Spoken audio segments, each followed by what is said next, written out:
Letter the Third. Life and Fortune at the Bar Diggings, Rich Bar, East Branch of the North Fork of Feather River, September 20th, 1851.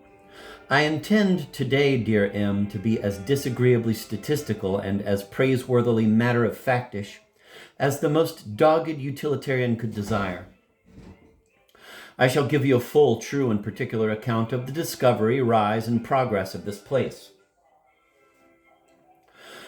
with a religious adherence to dates which will rather astonish your unmathematical mind.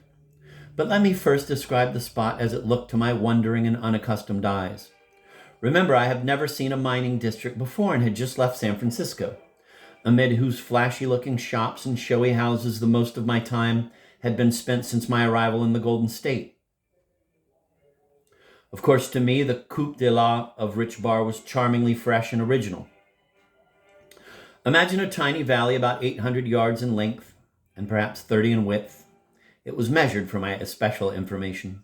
Apparently hemmed in by lofty hills almost perpendicular, draperied to their very summits with beautiful fir trees, the blue-bossomed plumas, or Feather River, I suppose I must call it, undulating along their base. And you have as good an idea as I can give you of the local Barra as the Spaniards so prettily term it. In almost any of the numerous books written upon California, no doubt you will be able to find a most scientific description of the origin of these bars. I must acknowledge with shame that my ideas on the subject are distressingly vague. I could never appreciate the poetry or the humor of making one's wrists ache by knocking to pieces gloomy-looking stones, or in dirtying one's fingers by analyzing soils in a vain attempt to fathom the osteology or anatomy of our beloved earth. Though my heart is thrillingly alive to the faintest shade of color and the infinite variety of styles in which she delights to robe her ever-changeful and ever-beautiful surface. In my unscientific mind, the formations are without form and void. And you might as well talk Chinese to me as to embroider your conversation with the terms hornblende, mica, limestone, slate, granite, and quartz, in a hopeless attempt to enlighten me as to their merits. The dutiful diligence with which I attended course after course of lectures on geology by America's greatest illustrator of that subject arose rather from my affectionate reverence for our beloved Dr. H. and the fascinating charm which his glorious mind throws round every subject which it condescends to illuminate, than to any interest in the dry science itself. It is therefore with a most humiliating consciousness of my geological deficiencies that I offer you the only explanation which I have been able to obtain from those most learned in such matters here. I gather from their remarks that these bars are formed by deposits of earth rolling down from the mountains, crowding the river aside and occupying a portion of its deserted bed. If my definition is unsatisfactory, I can but refer to you some of the aforesaid works upon California. Through the middle of Rich Bar runs the street, thickly planted with about 40 tenements, among which figure round tents, square tents, plank hovels, log cabins, etc. The residences varying in elegance and convenience from the palatial splendor of, quote, the empire, end of quote, down to a, quote, local habitation, end of quote, formed of pine boughs and covered with old calico shirts. Today I visited the office, the only one on the river. I had heard so much about it from others, as well as from F, that I really did expect something extra. When I entered this imposing place, the shock to my optic nerves was so great that I sank helplessly upon one of the benches, which ran divan-like the whole length, 10 feet of the building, and laughed till I cried. There was, of course, no floor. A rude nondescript in one corner, on which was ranged the medical library, consisting of half a dozen volumes, did duty as a table. The shelves, which looked like sticks snatched hastily from the woodpile and nailed up without the least alteration, contained quite a respectable array of medicines. The white canvas window stared everybody in the face, with the interesting information painted on it, in perfect grenadiers of capitals, that this was Dr. Blank's office. At my loud laugh, which it must be confessed was noisy enough to give the whole street assurance of the presence of a woman, F looked shocked and his partner looked prussic acid. To him, the partner I mean, he hadn't been out of the mines for years, the, quote, office, end of quote, was a thing sacred and set apart for an almost admiring worship. It was a beautiful architectural ideal embodied in pine shingles and cotton cloth. Here he literally, quote, lived and moved and had his being, end of quote, his bed and his board.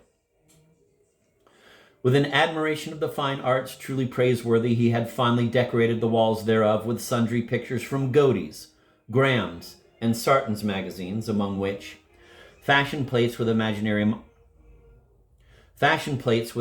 monsters sporting miraculous waists, impossible wrists, and fabulous feet largely predominated. During my call at the office, I was introduced to one of the finders of Rich Bar, a young Georgian who afterwards gave me a full description of all the facts connected with its discovery. This unfortunate had not spoken to a woman for 2 years, and in the elation of his heart at the joyful event, he rushed out and invested capital in some excellent champagne, which I, on Willie's principle of doing in Turkey as the turkeys do, assisted the company in drinking to the honor of my own arrival. I mention this as an instance that nothing can be done in California without the sanctifying influence of the spirit, and it generally appears in a much more, quote, questionable shape, end of quote, than that of sparkling wine.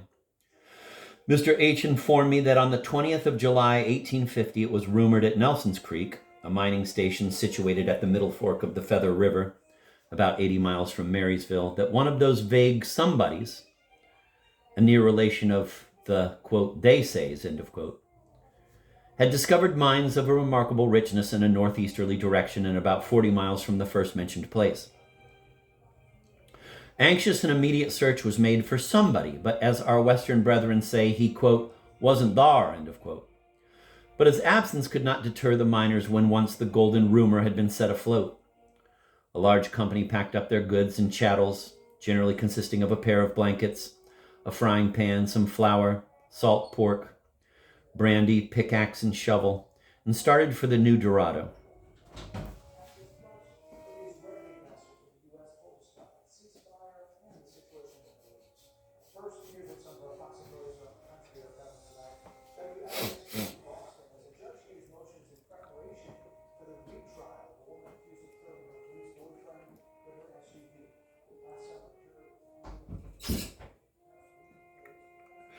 They traveled and traveled and traveled, as we used to say in the fairy stories, for nearly a week, in every possible direction, when one evening, weary and discouraged, about 100 of the party found themselves at the top of that famous hill which figures so largely in my letters, whence the river can be distinctly seen. Half of the number concluded to descend the mountain that night, the remainder stopping on the summit until the next morning. On arriving at Rich Bar, part of the adventurers camped there, but many went a few miles farther down the river. The next morning, 2 men turned over a large stone beneath which they found quite a sizable piece of gold. They washed a small pan full of the dirt and obtained from it $256. Encouraged by this success, they commenced staking off the legal amount of ground allowed to each person for mining purposes, and the remainder of the party having descended the hill, before night the entire bar was, quote, claimed, end of quote. In a fortnight from that time, the 2 men who found the first bit of gold had each taken out $6,000. 2 others took out 33 pounds of gold in 8 hours, which is the best day's work that has been done on this branch of the river. The largest amount ever taken from one panful of dirt was $1,500, and a little more than a week after its discovery, 500 men had settled upon the bar for the summer. Such is the wonderful alacrity with which a mining town is built. Soon after was discovered on the same side of the river, about half a mile apart, and at nearly the same distance from this place, the 2 bars, Smith and Indian, both very rich. Also another, lying across the river just opposite Indian, called Missouri Bar. There are several more, all within a few miles of here, called Frenchman's, Taylor's, Brown's, The Junction, Wyandotte, and Muggins. They are, at present, of little importance as mining stations.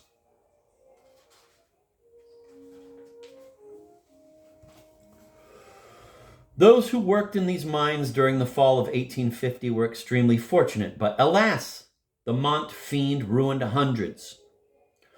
Shall I tell you the fate of 2 of the most successful of these gold hunters? From poor men, they found themselves at the end of a few weeks, absolutely rich. Elated with their good fortune, seized with a mania for Mont, in less than a year these unfortunates, so lately respectable and intelligent, became a pair of drunken gamblers. One of them, at this present writing, works for $5 a day and boards himself out of that. The other actually suffers for the necessaries of life, a too common result of scenes in the mines.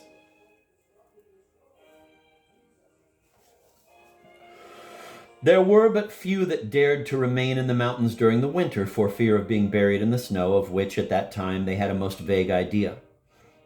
They had been told that in these sheltered valleys it seldom falls to the depth of more than a foot, and disappears almost invariably within a day or two.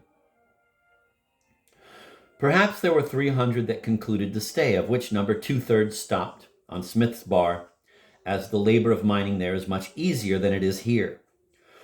Contrary to the general expectation, the weather was delightful until about the middle of March. It then commenced storming and continued to snow and rain incessantly for nearly 3 weeks. Supposing that the rainy season had passed, hundreds had arrived on the river during the previous month. The snow, which fell several feet in depth on the mountains, rendered the trail impassable and entirely stopped the packed trains. Provisions soon became scarce, and the sufferings of these unhappy men were indeed extreme. Some adventurous spirits with true Yankee hardihood forced their way through the snow to the Frenchman's rancho and packed flour on their backs for more than 40 miles. The first meal that arrived sold for $3 a pound. Many subsisted for days on nothing but barley, which is kept here to feed the pack mules on.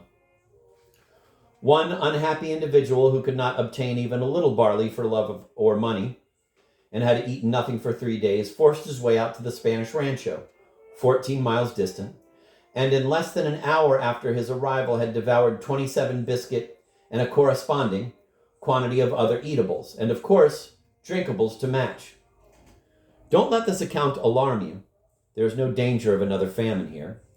They tell me that there is hardly a building in the place that has not food enough in it to last its occupants for the next 2 years. Besides, there are 2 or 3 well-filled groceries in town.